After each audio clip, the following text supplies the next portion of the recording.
ship it. I shall not want. He makes me lie down in green pastures. He leads me beside still waters. He restores my soul. He leads me in paths of righteousness for his name's sake. Even though I walk through the valley of the shadow of death, I'll fear no evil, for you are with me, your rod and your staff. They comfort me. You prepare the table before me, in the presence of my enemies. You anoint my head with oil, my cup overflows. Surely goodness and mercy shall follow me all the days of my life, and I shall dwell in the house of the Lord forever. Purihin ang Diyos sa pagbasa ng kanyang salita. Salamat sa Diyos.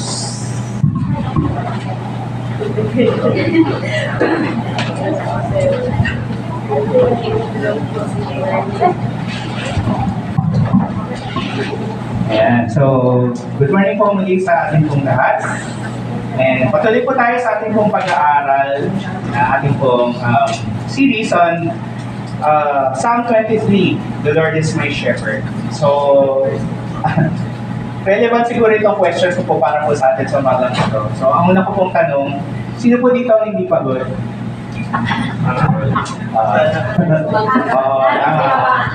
Hindi pagod. So, kung hindi ka pagod, sana wag talaga. So, sa ating pag-aaral ngayon, alamin po natin ano ba yung kapahingaan na offer po ni Jesus para po sa atin. And pangalawang tanong po, paano po natutulog ang sheep? Nakapikit. Nakadapa.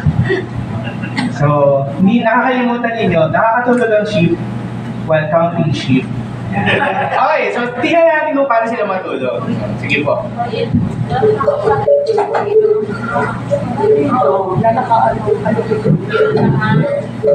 Yan po isang sheep.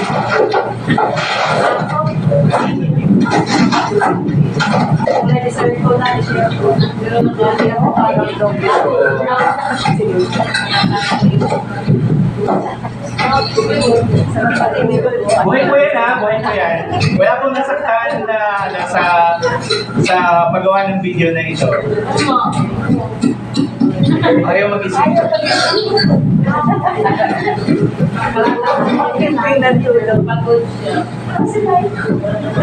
May nakaalala kayo? May nakilala pa kayong ganyan? Kahit na ilang miss call na sa kanya? Nag-isip na sa alarm siya. Oo, di ba? Yun. Ay, siya. Naiwan na siya. Sobrang kakatulog niya. So, makikita po natin dito sa video, sobrang lalim ng tulog niya to the point na naiwan na siya ng mga kasama niya. Actually, hindi po siya pagod. Okay? May rason po bakit siya nakatulog ng ganyan. Ayon po sa pag-aaral po from the National Sheep Association, ang sheep ay natutulog lang ng up to 4 hours a day. Oo. Kaya inisip nyo, okay lang, meron din ako kilala dyan. Meron akong kilala 2 hours a day lang. Oo. Kasi magtitinda pa siya sa...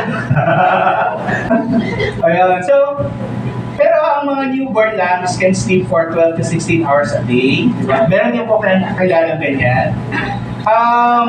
Most of the time po, ang mga sheep natutulog sila ng nakatayo.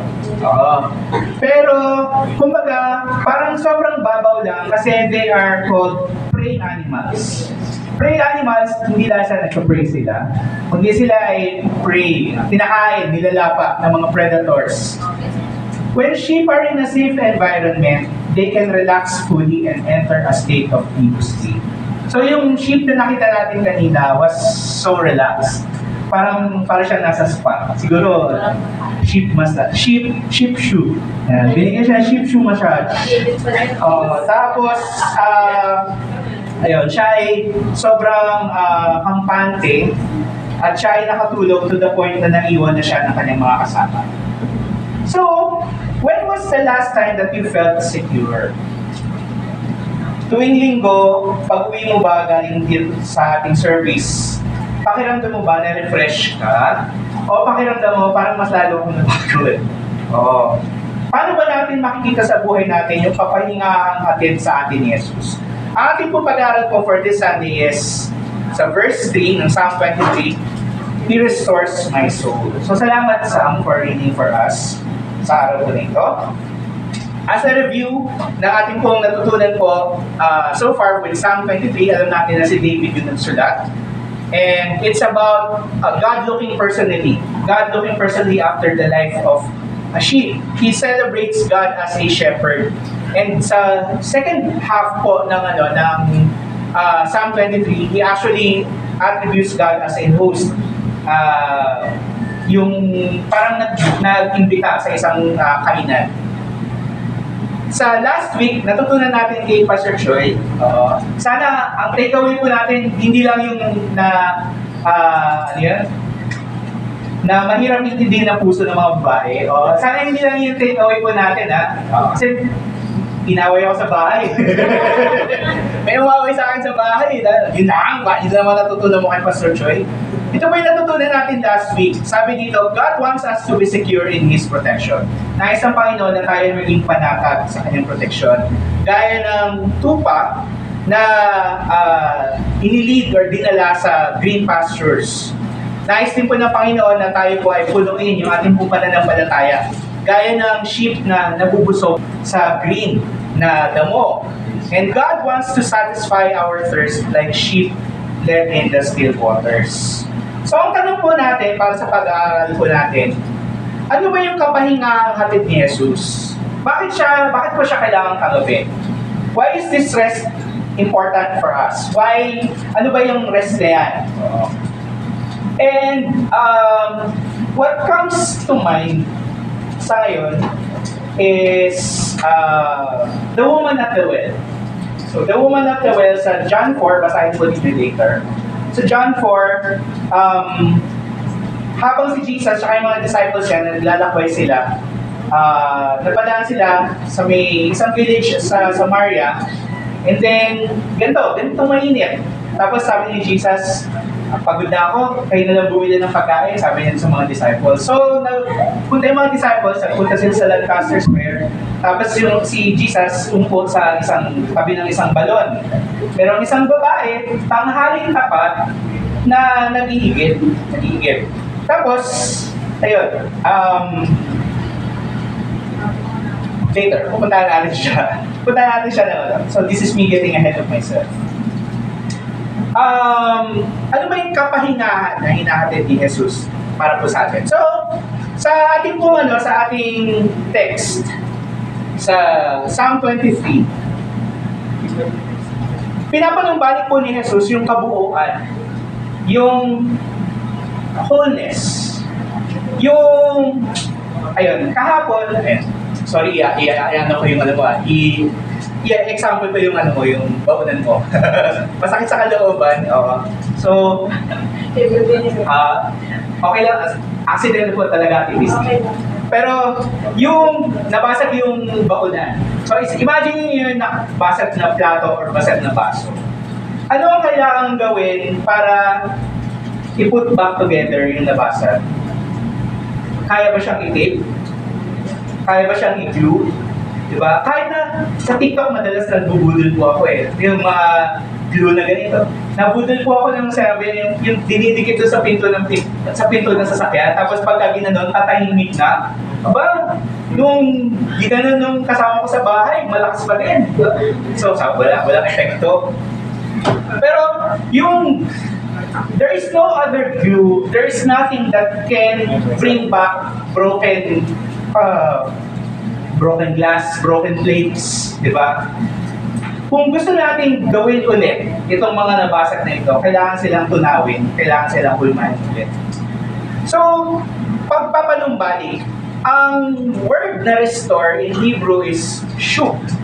Okay? Which means to return, bumalik. Ginamit ang salitang ito 1,056 times in the Old Testament. So, we know, kapag ang isang bagay inuulit sa Bible, it means it's very important. So, bakit ganun karami? Kasi, ang tema ng buong Bible ay pagbabalik. Okay? Bakit pagbabalik? Kasi, may nawala sa atin. tayo ay nawala sa presensya ng Diyos. You have to go back to Genesis chapter 3 and find na sa simula pa lang ng ginawa ng Panginoon ang lahat, there was a love relationship between God and man na nasira, nawala dahil sa kasalanan. And the whole story of the Bible is yung pag-restore, pagpapanumbalik ng ating relasyon sa Diyos. Ang ganda actually ng word na panumbalik ng Pilipino kasi it captures yung essence ng shoot, pagbabalik, to return. Kasi sa atin yung pagbabalik, ibalik sa dati, ibalik mo sa lalagyan, ibalik mo yung dating pag-ibig, di ba? That is what restoration is all about. And we see this many times sa narrative po ng Bible. Diba? Bumalik ang Israel sa Canaan after 400 years of slavery. Bumalik na ilang beses yung mga Israelites sa Diyos. After niya magpadala ng judges, bumalik ang mga Jews sa Judea after 70 years in exile. Bumalik si Joseph, si Mary, si Jesus nung sila ay nagtago sa Egypt dahil hinahanap sila ni Herod. Diba? After several years, bumalik sila sa Nazareth. Bumalik yung prodigal son sa bahay ng ama. So you get the picture. Ang storya ng buong Bible is pagbabalik. Ang ating Bible ay isang mahabang storya ng pagbabalik na nagpapatuloy hanggang sa ating pong panahon. Sabi sa Jeremiah 24 verse 7, I will give them a heart to know me, that I am the Lord, and they shall be my people, and I will be their God, for they shall return to me with their whole heart. Ang ating pong Panginoon ang nagbibigay sa atin ng puso para mahalin natin ang Panginoon at tayo po ay bumalik sa Kanya. So ang tanong, bumalik ka na ba sa panig ng Diyos? Do you consider yourself na kakampi, kapanig ka ng Diyos? Or sa isip mo lang yun? Kilala ko naman na siya eh. Or do you know that in your heart, you have decided na, sige, susundin ko si Jesus hanggang sa kamatayan? So, tinanong ko yung actually yung mga anak ko ninyo. Are you willing to follow Jesus to the point na, when you die? So, salamat ako sa Panginoon na they have said yes. They have said yes. Kailangan din nating malaman na ang restoration o yung pagpapanumbalik, hindi lang siya sa aspetong spiritual. Kasi we tend to think of the Bible as, ano lang yan, spiritual aspect lang yan. Di ba nga? Kapag yung mga churches sumasama sa mga protesta or umaalma sa nangyayari sa community, sasabihin yung mga churches na, hindi, mag-aral na lang kayo ng Bible. Hindi po. Kailangan actually namatay si Kristo, kailangan niyang mamatay physically. It's not just to redeem us spiritually. It was also to redeem us, yung whole na pagkatao natin, yung whole, yung body natin, yung mental facility natin, yung emotions natin ay kailangan i-redeem ng ating pong Panginoon. The word na ginamit po dito sa Psalm 23 in Hebrew is nephesh, which means soul. Pero soul dito is not just yung kaluluwa mo kapag wala na yung kaluluwa niya, namatay siya. Hindi. Soul here in the biblical context refers to your wholeness of being. Yung emotional, mental, your physical aspect, lahat-lahat, yung buong kabuuan mo. Kaya nga sinabi na, love the Lord with all your heart, with all your soul, with all your mind, with all your strength. Yun yun, nephesh, yung kabuuan natin. Hindi pwedeng, mahal ko si Lord pero sa isip ko lang. Hindi pwedeng, mahal ko si Lord pero sa puso lang, di ba? Kundi buong puso, buong kaluluwa, buong pagkatao natin. So when we say that the Lord restores our soul, yung kanyang kabuuan, nais na ibalik ng puso, nais na ang Panginoon na ibalik sa atin. Yung mga physical na sakit, pinapagaling niya. Although sometimes, this may involve dying in this life. We think na, ay namatay na siya. Pero actually, kapag ang isang believer namatay sa buhay na ito, he's now made well because he is now with God. Yung mga emotional, mental stresses natin, iniibsan ng ating pong Panginoon. Yung nadurog mong puso, nadurog mong kalooban, diba? Yung feeling mo na wala nang nagmamahal sa'yo, binubuo ito ng Panginoon. Kaya hindi po totoo yung nung panahon namin merong sikat na movie, title po is Jerry Maguire, si Tom Cruise. Tapos sinabi niya kay, sino nga ba yung babae doon? Nakalimutan ko bigla. So sinabi niya na, you complete me. Hindi po totoo yun. Kasi, ang jowa mo will never complete you. Yung asawa mo will never complete you. Only Christ can. Yung tinuturing natin na soulmate, then they can hurt us too. Diba? Sa March 27 po ay 9th anniversary namin ni Carl. Alahin mo yun. Alahin mo yun. Diba? And, yun nga eh, may mga nagtatanong sa amin, Kuya Mon, hindi ba kayo nag-aaway ni Ate Kat? Sabi ko, nag-aaway! Alam yun? Yung mga kasama namin sa bahay, alam yun, nag-aaway kami, di ba? Pero, ba't hindi naman na namin nakikita na nag-aaway kami? Ba't kailangan mo makita na nag-aaway kami? Di ba? Ibig sabihin, kahit na nung kami huwarap sa altar doon, at nagsabi na I will love you in sickness and in health, ganyan, till death do you part, di ba?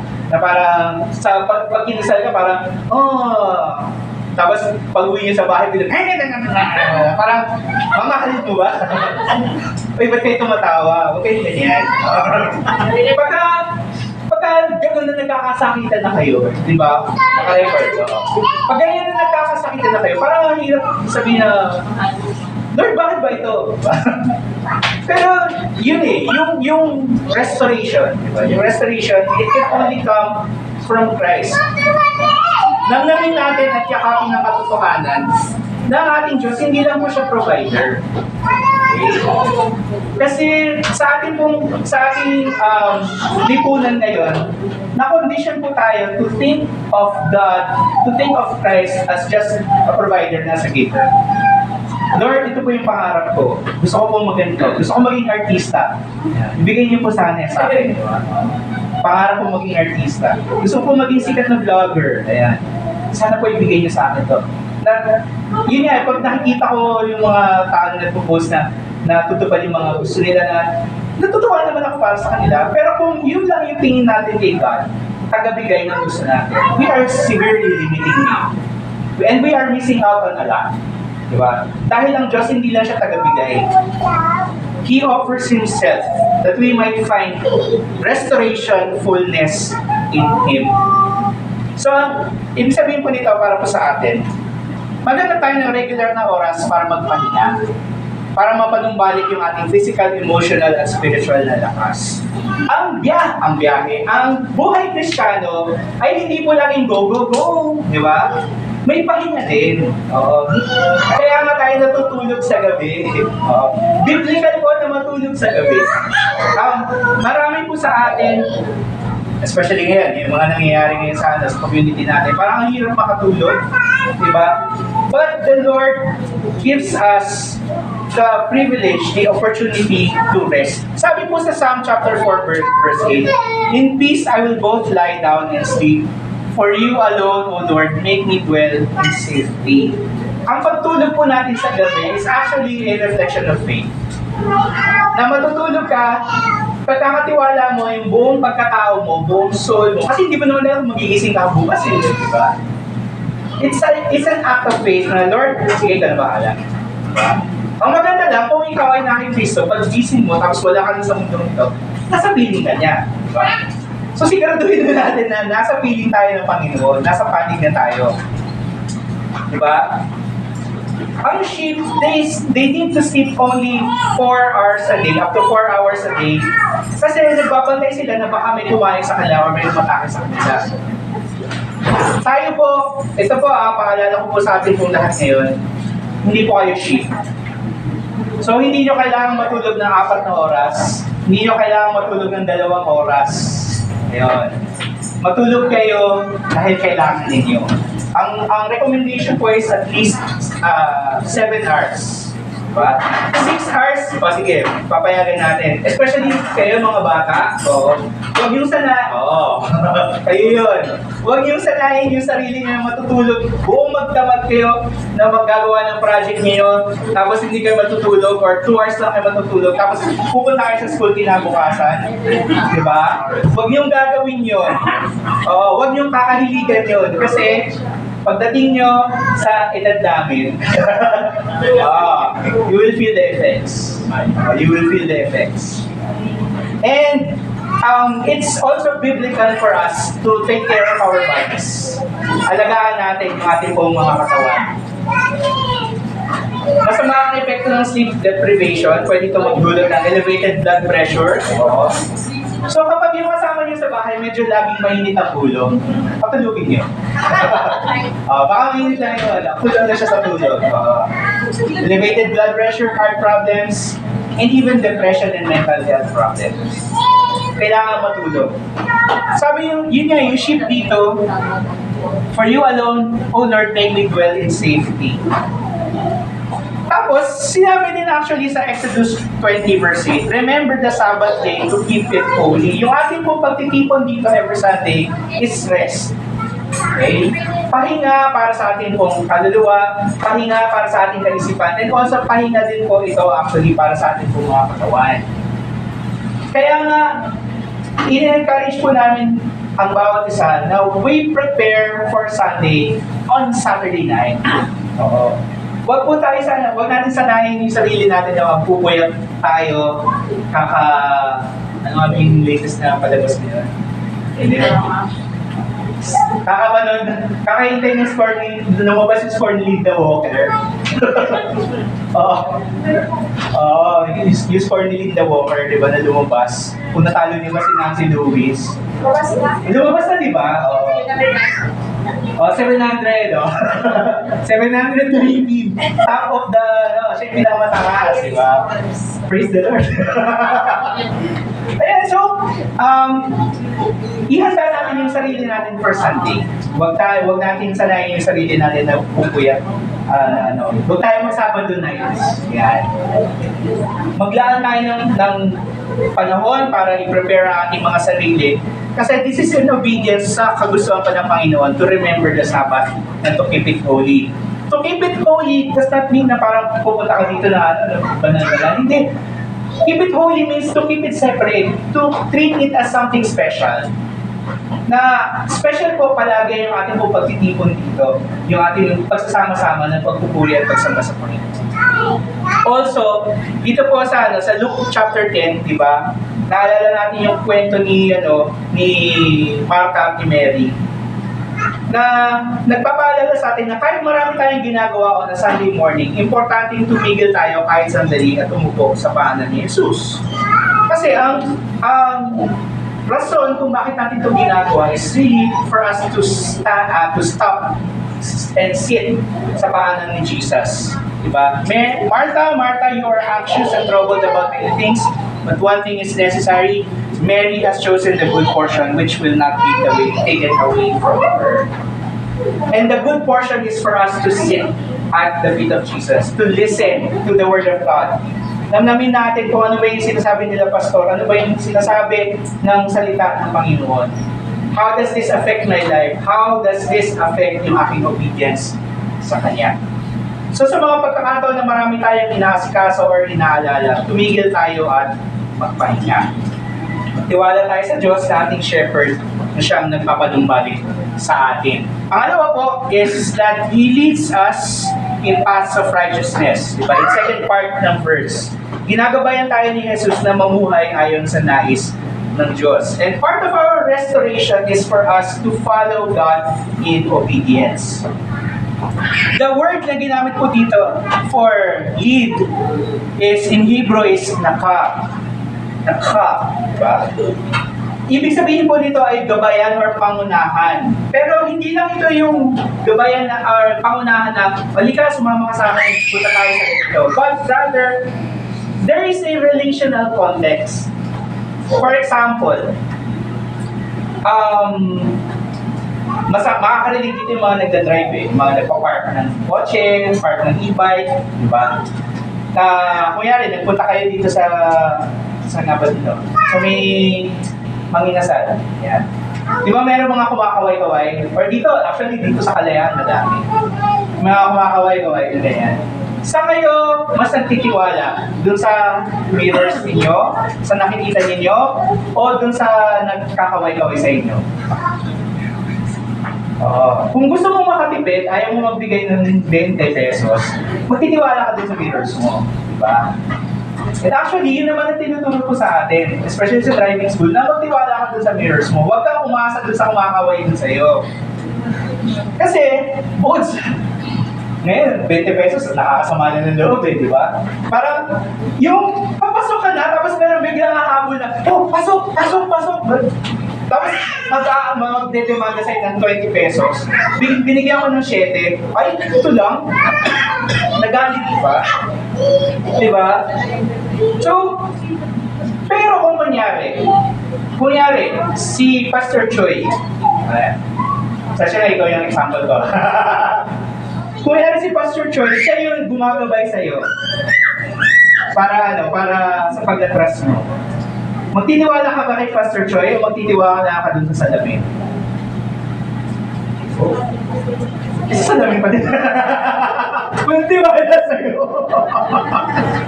Parang, syempre magtitiwala tayo kay Kuya Choi, di ba? Magtitiwala tayo kay Kuya Choi. Kasi alam natin, tumutulong siya, concerned siya sa atin na makapark ka ng maayos. At alam natin na hindi siya manghihingi ng kapalit. Pero hindi natin sure. Bigla na hingin. Alam natin na si Kuya Choi, hindi siya manghihingi ng kapalit. Diba? Kagustuhan niya, kaligayahan niya na asistahin tayo na makapark ng maayos. Yun yung diba? Nagtitiwala ka kasi meron kang relasyon doon sa gumagabay sa'yo. Kilala mo siya. Kilala mo yung ugali niya. Kilala mo na hindi ka niya ipapahamak.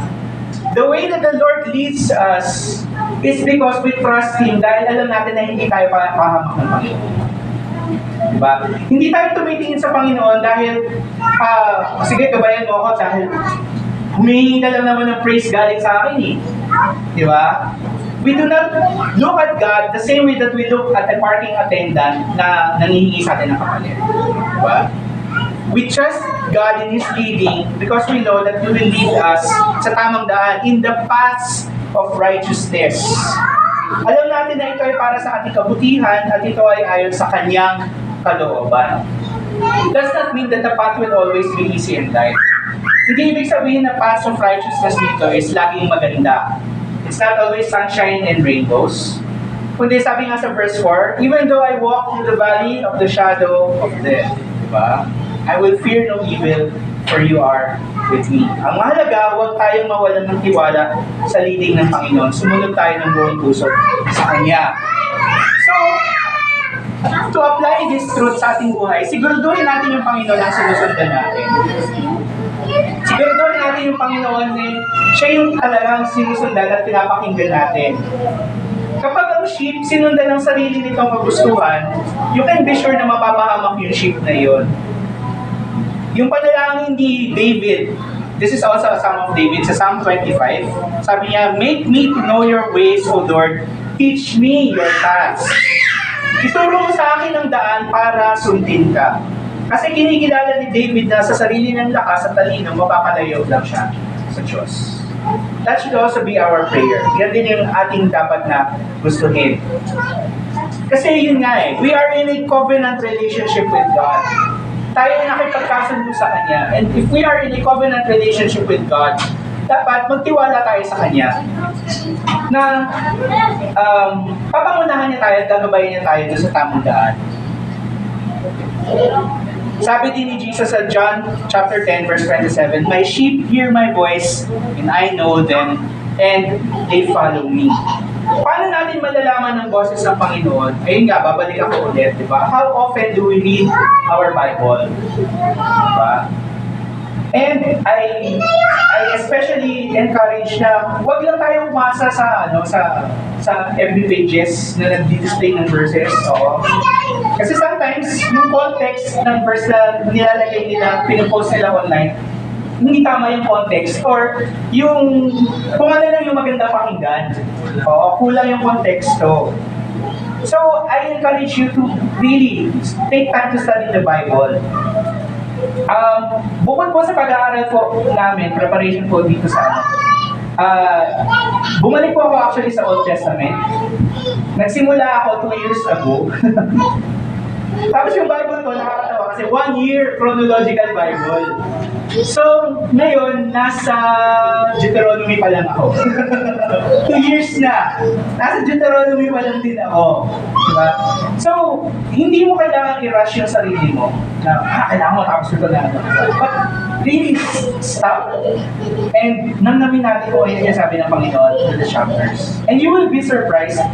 Actually, one of the things na bakit itong Psalm 23 ay nung sa tawag ito, journaling workshop, natin ninyo last year. So, parang ang ikli-ikli, 6 chapters, pero ang dami natin makukuha. And even after we finish this series, pagbalikan ninyo sa Psalm 23, meron kayong makukuha ang bago. Kasi buhay po ang salita ng Panginoon. It is alive. It is breathing. It is, sabi nga, it is sharper than a two-edged sword. So, yun, huwag niyo pong i-miss out. Huwag nating i-miss out. Huwag nating ipagpalit ang joy ng pag-discover at pagbabasa ng Bible for everything. Huwag natin siyang ipagpalit. Ano ba ang itsura kapag hinayaan natin yung sarili natin na mag-lead? Gusto ko pong basahin, tingnan natin dito ang anong ito. So, familiar kayo dito? Inom lang ako. Ha? Sabi na, say it, English na, di ba? Ganun na yun, di ba? Ayan. Kita ko sa camera. Pero, sabi ko, kasi lagi siyang lumalabas sa feed ko na may mga bata, may mga babae, may mga celebrities, tapos nagsasayaw sila, tapos kinakanta din. Yung asawa ko kinakanta niya din.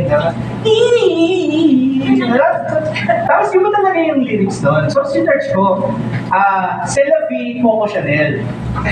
Tapos sabi, ito pala yung lyrics. So sabi, how you say you love me, you ain't put me in Chanel. Tapos puro yun. What does this say to us? Ano sinasabi? Na parang yung identity niya, yung validity niya, hindi ako tao pag hindi ako nakasuot ng Chanel. Diba? So kung mahal mo ako, kailangan suot ko Chanel. Diba? So that is what it looks like when used kapag yung sarili natin yung namumuta. Kumpara natin dito sa isang ito. Kilala niyo to. Panginoon, ang nais ko, kagandahan mo ay pagmasdan. Katahan natin. Pag-ibig mo sa aking dugon, kaya may di pababayaan sa iyo lamang. Tatagpuan sa iyo lamang. Nanatilig sa iyong dilig, sasambahin ka sa dapunin. Mananatilig sa iyong dilig, masupungan ka sa dapunin. Makita niyo yung difference? Yung sinasabi ng mundo, pakita mo sa akin yung love mo by giving me what I want. At hindi lang basta what I want, kailangan may ganitong brand. Huwag mo akong bigyan ng LV, bigyan mo ako ng Chanel. Diba? Huwag Hermes, kailangan Chanel. Diba? We equate our identity with certain brands and with certain prices, with certain standards. Pero pagka nakuha mo naman, aanin mo napakaraming bag ng Chanel. Yung sunog sa Intramuros, di ba? Yung mga bahay po doon, magugulat po kayo, ang gaganda ng mga appliances nila. Pero anong nangyari? Wala lahat. Diba? Wala lahat. Pero ito, yung kapayapaan, yung kabuuan na ino-offer ng Panginoon sa kanyang presensya, this stays with us. Diba? And walang makakapantay niyan. Walang makakapantay sa pag-ibig po ng Panginoon. Sa Panginoon, ang invitation sa atin, lumapit tayo sa Kanya para maranasan natin yung full worth natin. Na makita natin yung buong, yun nga we celebrate Women's Month ngayon. And the world tells us na, kayo mga babae, malakas kayo. At look to yourself, to your inner strength. Pero pag wala kang strength, anong nilalabas mo? Diba? So a biblical view of Women's Month is that you look to Christ. Kagaya yun yung kinakwento ko kanina, yung the woman at the well, she found restoration when she met Christ at the well. Tinanong nung babae, sabi kasi ni Cristo, bigyan mo naman ako ng tubig, nauuhaw na ako. Sabi niya yung babae, Sir, Hudyo ka! Samaritan ako, hindi tayo pwedeng magsama. Let alone, ako magbigay sa iyo ng tubig. Diba? Kasi bawal yun. Pinagbabawal yun. Ituturing niyo na madumi yung tubig na na ibibigay ko sa iyo. Sabi ni Jesus, kung kilala mo kung sino yung kausap mo, hihingi ka sa akin ng buhay na tubig at hindi ka na mauuhaw. Sabi ng babae, Sir, bigyan mo ako yan. Gusto ko ng tubig na yan. Tapos sabi, tawagin mo yung asawa mo. Wala po akong asawa eh. Tama yung sinabi mo na wala kang asawa. For in fact, yung kasama mo ngayon, ikalima mong asawa.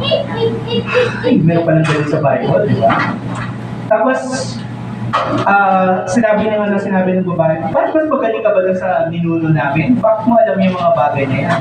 Dito kami dapat mag-worship sa bundok na ito. Sabi ng Panginoon, dadating ng time, you will not worship on this mountain or in Jerusalem, but the true worshipers of God will worship in spirit and in truth. Tapos sabi ng babae, pag dumating daw yung tagapagligtas, yung Mesiyas, i-explain niya sa amin ito lahat. Sabi ni Jesus, yun.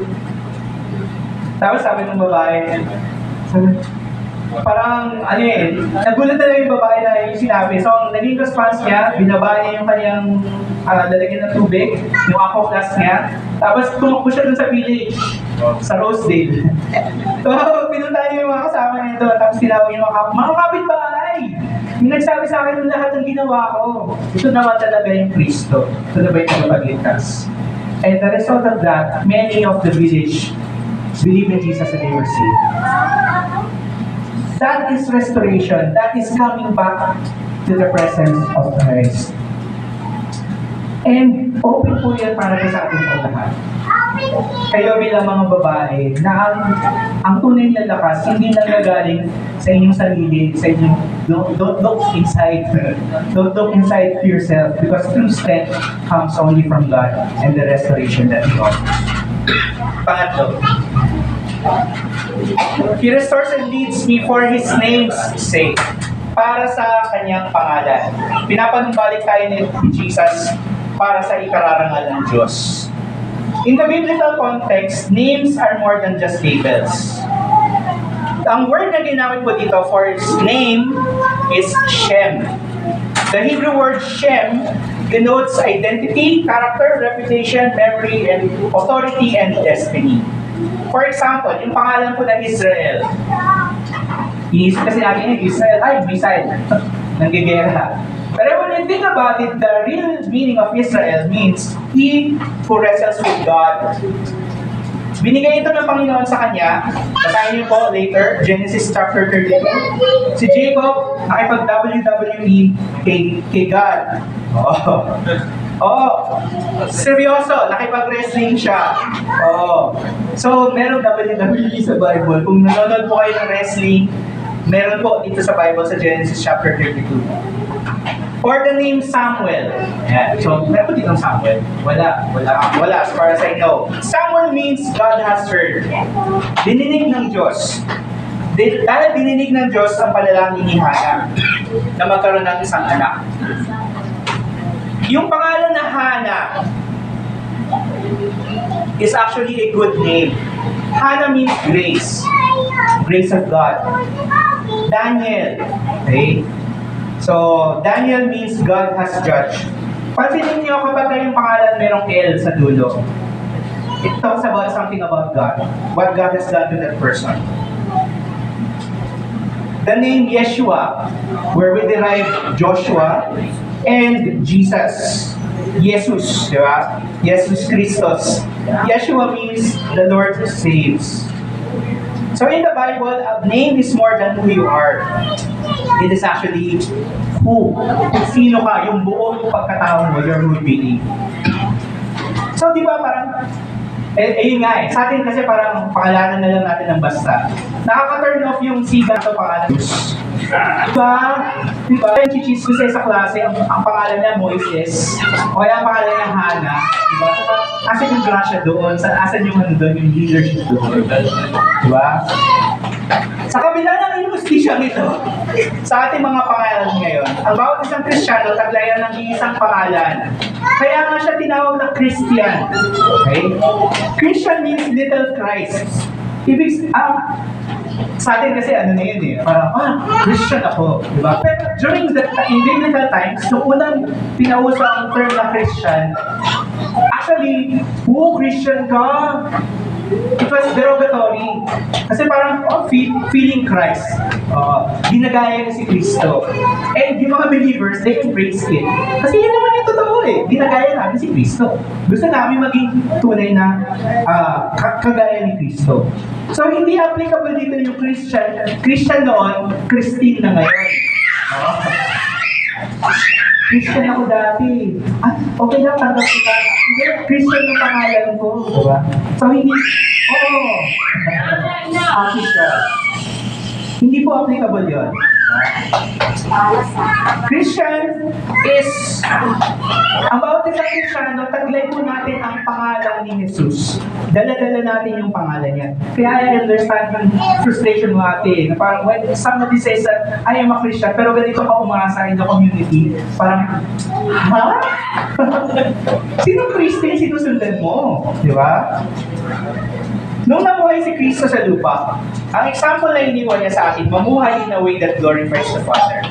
Dito po sa John 12:27-29, this is a very interesting case. One of the rare instances of God the Father interacting publicly with God the Son. So si Jesus, kausap niya yung mga tao, tapos sinabi niya na, matatakot ba ako na papatayin na ako? The hour has come. Should I say that, Lord, save me? Ang sabi niya, what should I say? Father, save me from this hour? But for this purpose, I have come to this hour. Father, glorify your name. Tapos biglang sumagot ang Panginoon, ang Diyos Ama. I have glorified it, and I will glorify it again. Mas malalim pa siguro sa boses mo, di ba? Pero ang ano dito, sabi ng mga, uy, gumugulo. So, yung mga tao na ang natinig lang nila kumulo, it's because their hearts were not listening to God. Sarado yung puso nila, sarado yung tenga nila sa pagsasalita ng Panginoon. Pero yung mga narinig nila yung boss, ito na nagsalita, I have glorified it, and I will glorify it again. Christ came so that the name of the Father will be glorified para sa ikararangal ng Diyos Ama. Kaya nga, ito, pasintabi po dun sa mga, well, personally, I was blessed po with this song. Pero nung nalaman ko na, bakit nga ba ganun? Sige, tingnan natin. So, sabi mo dun sa song, is crucified, laid behind the stone.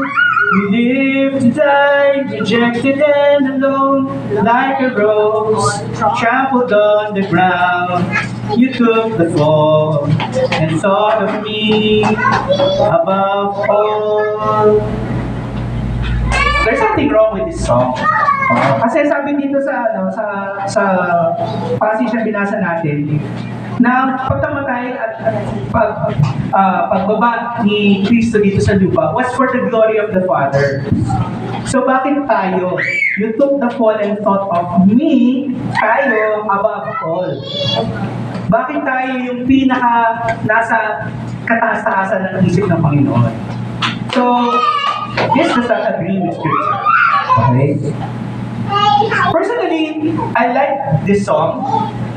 There was a time na nangihina po ako sa faith na nakatulong po ito sa akin. Pero, not the biblical truth.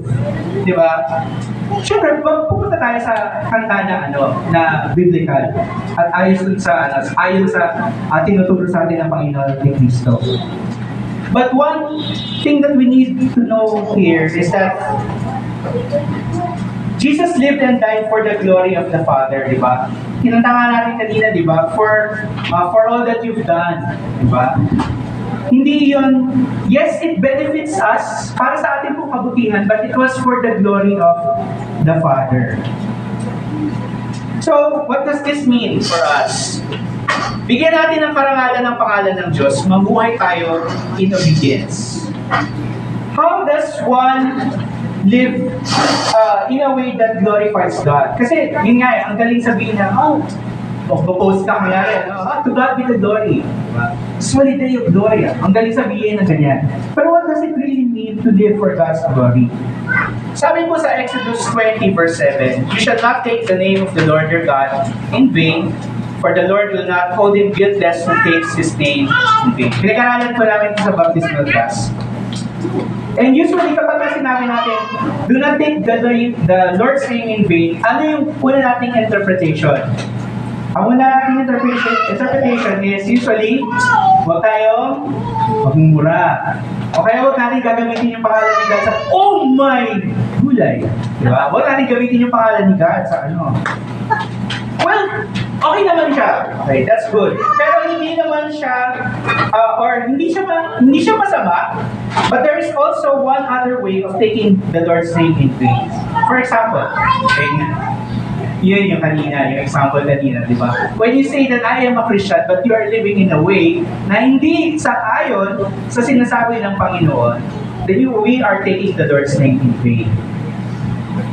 Ito ay pamumuhay sa paraan na nababastos sa pangalan ng Diyos. Ito, graduation and recognition season na naman, di ba? Kapag binanggit yung pangalan ng mga anak natin, kumayari, for example, pupunta tayo sa graduation or recognition ceremony. Pagka tinawag si Matea Lizette Monghi, diba? Sino natutuwa? Diba? O kaya si Sofia Sopilanas or Samantha G. Sopilanas. Sorry ko, talaga nakikita ko. I see you. O kaya si Honey Jane C. Enderes. First honor. Diba?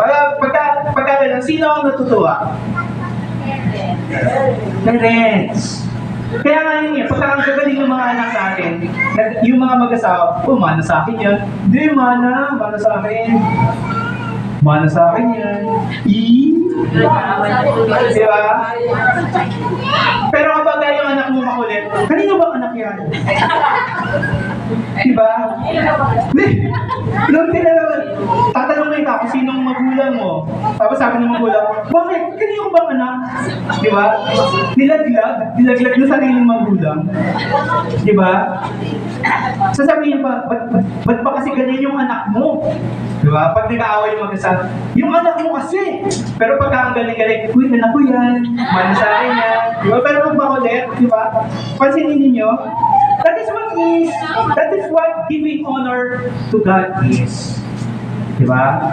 Hindi naman tayo tinatakbo ng Panginoon. Sama-sama mo, kanina ko bang anak? Anak ka ba ni Satanas? Diba? Hindi naman ganun. Diba? God loves us unconditionally. Diba? Manatili tayong secure doon. Yun nga paborito kong linya doon sa isang movie. Nasabi, there is nothing that we can do that can make God love us more or God will love us less. Secure na tayo dapat doon sa pag-ibig sa atin ng Panginoon. Pero, giving glory to God's name, especially kung identify tayo bilang mga Kristiyano, sana hindi tayo tanyag sa mga actions na hindi sang-ayon sa pagiging Kristiyano. Kundi nakikilala ng mga tao na ganyan pala kayong mga Kristiyano, na ganito pala kayong kumilos. May isang propesya sa Zechariah chapter 8. Sabi doon, this is what the Lord Almighty says, in those days, 10 people from all languages and nations will take firm hold of one Jew. Hahawakan nila yung isang Hudyo. Tapos sasabihin nila, sumama kami sa iyo. Let us go with you. Isama mo kami because we have heard that God is with you. That prophecy is actually not limited to Jews alone. In the context ng plano ng Panginoon, it is for every believer. Na ang nais ng Panginoon, yung mga tao sa paligid natin, makita si Kristo sa atin. Lalapit sila. Sama mo kami. Sama kami sa church nyo. Sama kami sa gawain niyo kasi nakikita namin kasama mo ang Diyos. Ganyan pala ang isang tagasunod ni Jesus. Grabe nakaka-bless ang buhay mo. That is what it means to be restored in God. To be led in paths of righteousness for His name's sake. As we reflect para po sa ating pong pinag-aaralan today, diba? May mga aspeto ba ng ating buhay na kailangan natin isuko at hayaan si Kristo na ipanumbalik ito? Sumusunod ba tayo sa leading ni Kristo o mas binibigyan natin priority yung sarili nating mga kagustuhan? Diba? Nakikilala ba ang pangalan ng Diyos sa ating buhay at nagiging pagpapala ba ito sa mga tao sa paligid natin? So balikan natin yung tanong kanina. Ano ba yung kapahingaang hatid ni Jesus at bakit ko dapat ito tanggapin? Ang rest na in-offer ni Jesus is pangkalahatan. Hindi lang sa physical, but hanggang sa ating emotional and spiritual aspect. Mahalaga ang pahinga para sa ating restoration. In the same way, na bumabalik yung ating lakas, kung matulog ka lang, nag-iiba yung disposition, nagiging mas magaan, hopefully, di ba? Mawawala yung init ng ulo, pakapilin mo, pakainin mo, nawawala na yung gutom, hindi na siya hungry, kundi hunger na lang, di ba? Mahalaga ang pahinga para panumbalik yung ating buong pagkatao. In the same way na bumabalik ang ating lakas at sigla after natin matulog or kumain, ito yung paraan ng Panginoon para ibalik yung ating kalooban at pagmamahal sa Diyos at sa kapwa. And especially sa pagmamahal. Di ba nakakapagod magmahal? Nakakapagod na parang sa mag-jowa. Ano ba to? Text ng text. Tanong ng tanong, di ba? Nakapagod, oh. Tapos lagi nagpapalibre. Oy, grabe. Pagka yung lalaki lagi nagpapalibre sa inyo, wag. Hindi siya dapat. X yun. Dapat ang lalaki, sa disenyo ng Panginoon, siya ang nagtataguyod sa inyo. Siya ang nag-lead sa inyo. So bilang ating shepherd, si Jesus ay nagbigay ng kapahingahan para mapanumbalik yung ating pagkatao at lakas. Binubuo niya yung mga nasira sa atin. Pinupunan yung ating mga pagkukulang habang ginagabayan tayo sa daan ng katuwiran pabalik sa presensya ng Diyos. Ang response natin is tanggapin natin yung pangunguna ni Kristo sa ating buhay. Tanggapin natin yung pangunguna niya sa atin because He alone knows and loves us. Dahil sa kanyang leading, sigurado tayo may papanumbalik sa Diyos Ama para sa karangalan ng dakilang ngalan niya. Key takeaway mula sa ating pag-aaral, tandaan lang natin yung sheep kanina na natutulog, safe and secure. To the point na naiwan na siya nung awan niya, di ba? Ang sheep, mahimbing natutulog kapag sila ay safe. Kapag sila ay nasa piling ng pastoy. Kaya tuwing gabi, magpahinga ka, matulog ka. Huwag magdadrama. Magpahinga tayo ng may pagtitiwala ng Diyos ang sasalubong sa ating sa panibagong araw ng ating pagsunod sa Kanya. Tandaan mo natin, the Lord is my shepherd. He restores my soul. Manalangin po tayo.